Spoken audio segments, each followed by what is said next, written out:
उपराष्ट्रपति जगदीप धनखड़ ने अपने पद से इस्तीफा दे दिया। धनखड़ ने इस संबंध में राष्ट्रपति द्रौपदी मुर्मू को एक लेटर लिखा।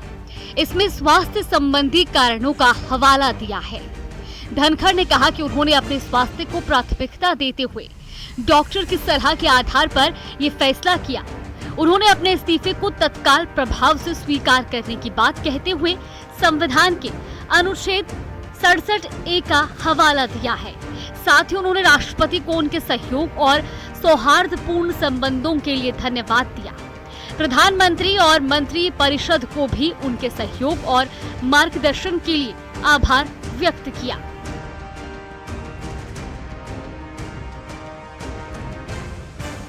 जगदीप धनखड़ ने साल 2022 में भारत के 14वें उपराष्ट्रपति के रूप में शपथ ली थी।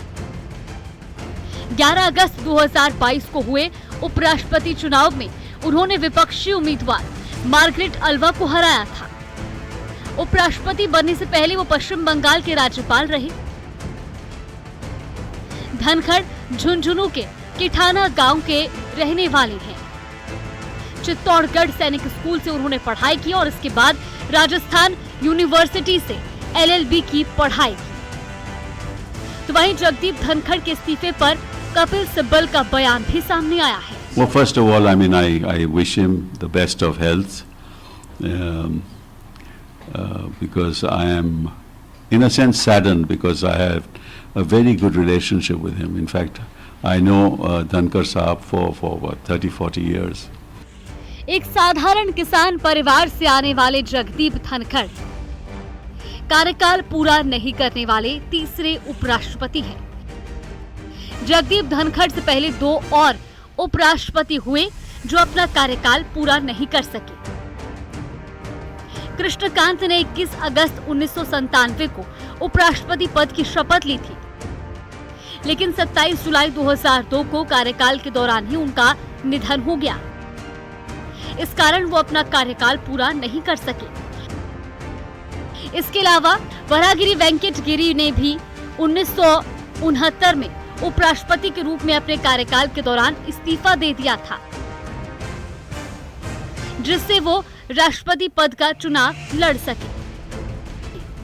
जगदीप धनखड़ चौधरी देवीलाल की राजनीति से प्रभावित थे। देवीलाल ही उन्हें राजनीति में लेकर आए।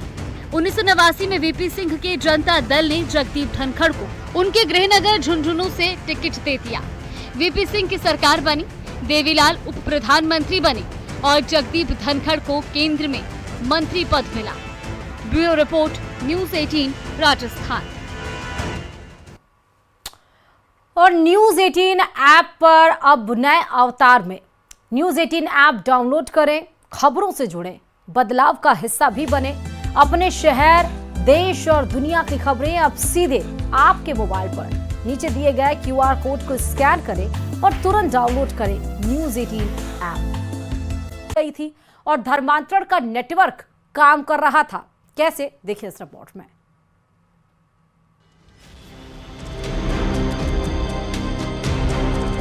आगरा धर्मांतरण सिंडिकेट पर बड़ा खुलासा।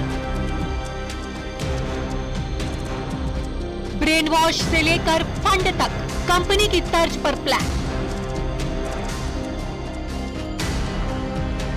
फर्राटेदार अंग्रेजी, विदेशी फंडिंग, धर्मांतरण का पूरा सच।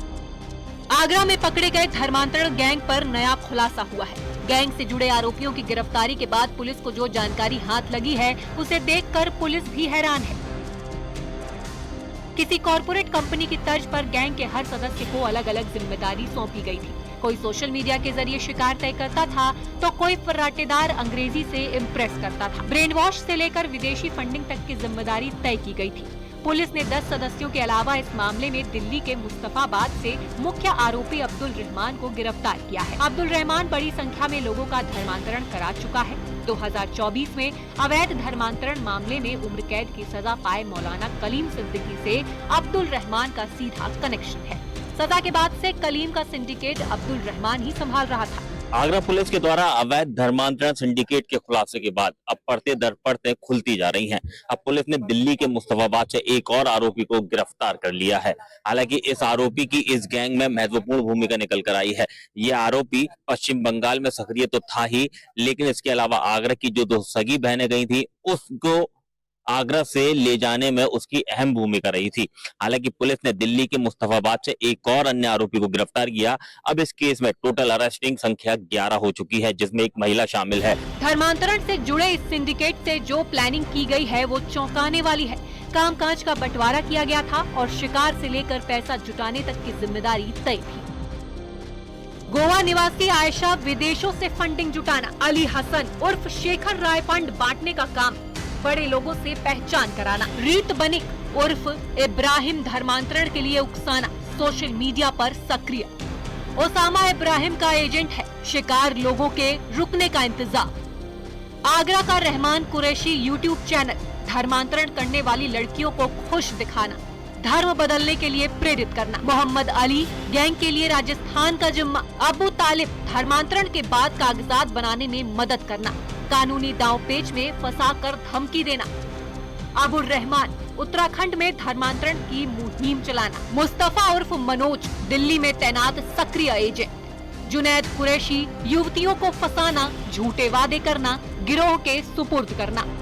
अवैध धर्मांतरण के मामले में उम्र कैद की सजा काट रहा मौलाना कलीम सिद्दीकी अब्दुल रहमान का काफ़ी करीबी रहा है।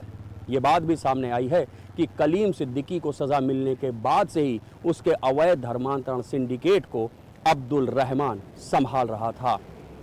अब्दुल रहमान खुद 1990 में हिंदू से मुस्लिम बना था। यही नहीं, उसने अपने बेटे की शादी भी एक हिंदू युवती से धर्मांतरण कर मुस्लिम बनाने के बाद करवाई थी। आगरा के सदर थाना क्षेत्र की रहने वाली 2 सगी बहनों की तलाश के लिए पुलिस कमिश्नर ने 7 टीमें बनाई थी। दोनों बहनों के बारे में जानकारी जुटाकर उन्हें बरामद कर लिया। इसके बाद कोलकाता की अदालत में काम करने वाले आरोपी शेखर राय उर्फ हसन अली को गिरफ्तार किया गया तो मामले से पर्दा उठ गया। लड़कियों के पिता ने कहा है कि पुलिस दोनों लड़कियों की काउंसलिंग कर रही है, समझाया जा रहा है। कश्मीर से भी 12-14 लड़कियां यहाँ पर आई हुई थी, तो उसके साथ उसकी दोस्ती हो गई। वो भी कोचिंग उसके साथ ले रही थी, साइमा और 1-2 नाम और हैं, कोचिंग ले रही थी, तो उसकी दोस्ती बरकरार हो गई। तो उसने उसको धर्मांतरण के प्रति ऐसा कर दिया, अपने इस्लाम के प्रति कि ये इसमें ये चीजें हैं, बुर्का वो नकाब पहनने से ये सुरक्षा, ये इस तरह उसको इन्फ्लुएंस करती थी। जाहिर है आगरा धर्मांतरण केस में पुलिस की टीम गंभीरता से जांच पड़ताल कर रही है। मुख्य आरोपी के गिरफ्तारी के बाद अब सिंडिकेट से जुड़ी और जानकारी सामने आ सकती है। फिलहाल पुलिस की टीम पूछताछ कर रही है और तह तक पहुंचने की कोशिश कर रही है। Bureau report, news 18, Uttar Pradesh, Uttarakhand.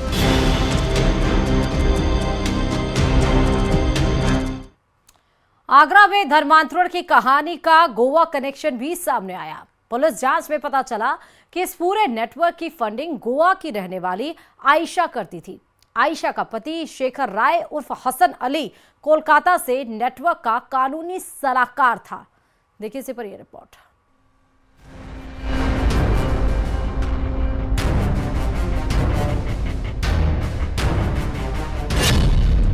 Goa तक फैला अवैध धर्मांतरण का नेटवर्क।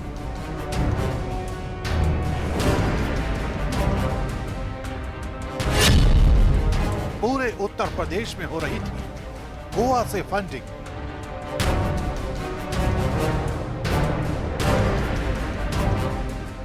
आगरा धर्मांतरण केस के पन्ने जैसे जैसे पलट रहे हैं, चौंकाने वाली खबरों का पर्दाफाश हो रहा है। मामूली गुमशुदगी की खबर के बाद खुली इस सनसनीखेज साजिश का गोवा कनेक्शन भी सामने आ रहा है।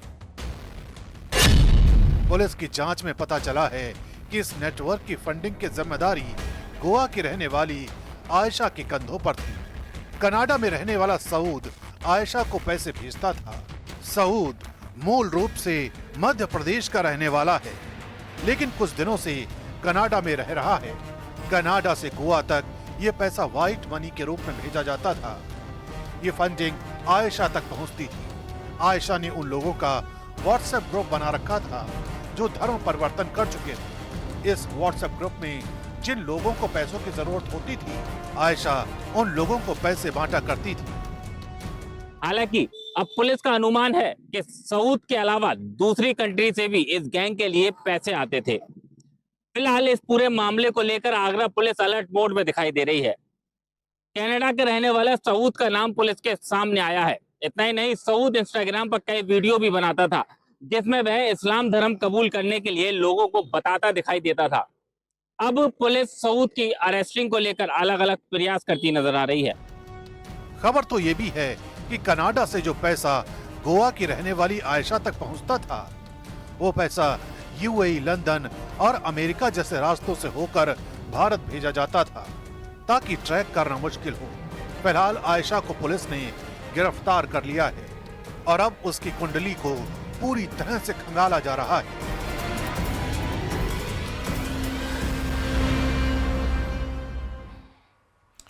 विश्व हिंदू रक्षा परिषद ने धर्मांतरण को रोकने के लिए बड़ी मुहिम की शुरुआत की है। विश्व हिंदू परिषद ने धर्मांतरण को रोकने के लिए देश भर में विशेष हेल्पलाइन सेवा शुरू की है। बड़ी खबर इस वक्त की है, ये हेल्पलाइन सेवा 24 घंटे और 7 दिन काम करेगी।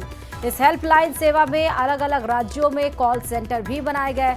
लखनऊ में भी कॉल सेंटर की शुरुआत की गई, जहां अवैध धर्मांतरण से पीड़ित परिवार या कोई भी शख्स फोन कर शिकायत दर्ज करा सकता है और इस मामले में विश्व हिंदू रक्षा परिषद के सदस्य उनकी मदद करेंगे।